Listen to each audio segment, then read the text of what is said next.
il singhiozzo l'ha sempre avuto, l'aveva ancor prima di nascere, l'aveva a scuola e quando era militare, l'aveva col brutto tempo, l'aveva con il bel tempo. Mister Hiccup il singhiozzo l'ha sempre avuto. Hiccup, Hiccup, Hiccup.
Ehi, Mister Hiccup!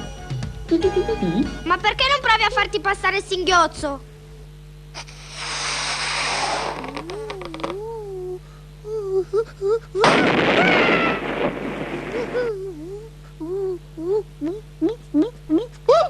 Mister Hiccup il singhiozzo sarebbe buono.